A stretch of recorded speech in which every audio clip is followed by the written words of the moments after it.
Pendant les trajets en voiture, chacun des voyageurs a un rôle précis à jouer en fonction de sa place.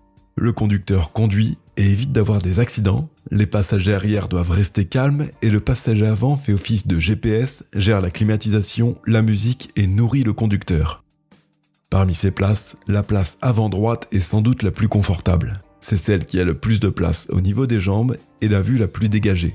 Cependant, cette place semble cacher un lourd secret, puisqu'elle est souvent surnommée cyniquement la place du mort. Mais pourquoi cette place est-elle surnommée ainsi ? Son surnom est-il légitime ? Toutes les réponses à ces questions et bien plus encore dans le nouvel épisode de Brillant. La place du mort est une expression qui a des origines simples à expliquer, puisqu'auparavant, le passager avant avait statistiquement plus de chances de mourir que les autres occupants du véhicule. En effet, lors d'une collision, le passager avant n'était pas retenu dans le véhicule par les sièges ou le volant.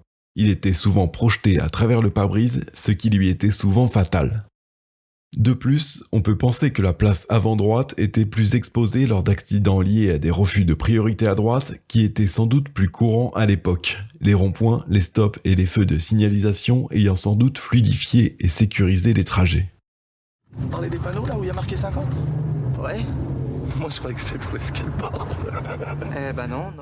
Heureusement, différents éléments de sécurité ont grandement diminué le nombre de morts sur la route.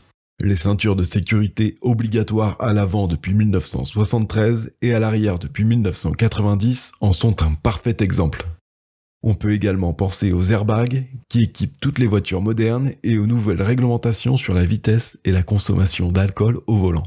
Ouais, mais moi je suis comme ma voiture, je suis sobre sur la route et je consomme en ville. Malgré ces éléments de sécurité, certaines places restent plus dangereuses que d'autres. Pour savoir quel est le siège le plus à risque dans un véhicule, une étude statistique a été réalisée par l'Agence wallonne de sécurité routière. Celle-ci a analysé les accidents survenus entre 2007 et 2016 en comptant, pour chaque place du véhicule, le nombre de personnes décédées ou grièvement blessées pour 1000 victimes assises à cette place. Cette étude a permis de mettre en évidence que la place arrière centrale est la plus dangereuse. En effet, c'est la place où la ceinture est la moins portée, et lorsqu'elle l'est, il s'agit souvent d'une ceinture à 2 points d'ancrage, bien moins efficace qu'une ceinture à 3 points. Tu feras mieux de mettre ta ceinture au lieu de faire le mariole. Plaît-il ? D'après cette étude, la deuxième place la plus dangereuse serait celle du conducteur, qui peut être blessé par le volant ou les pédales lors d'un choc à haute vitesse. La place du passager avant ne serait donc que la troisième place la plus dangereuse. Vous êtes en train de me dire qu'il a menti. Vous le traitez de menteur. Ah oui. Pour ce qui est de la place la plus sûre, il s'agit de la place passager arrière-gauche, juste derrière le conducteur. Vous saurez maintenant où vous installer quand vous douterez de la capacité de votre chauffeur à éviter les accidents. Vous savez maintenant que la place du passager avant ne mérite plus le sinistre surnom qui lui a été donné. Pour aller au travail en toute sécurité, pensez à utiliser des moyens de transport alternatifs plus sûrs et plus écologiques que la voiture, tels que le bus ou le train. Enfin, pour ceux qui veulent allier sûreté et panache au détriment de l'écologie, vous pouvez envisager d'aller au travail en avion, en bateau ou en hélicoptère, même s'il est plus difficile de les garer en centre-ville.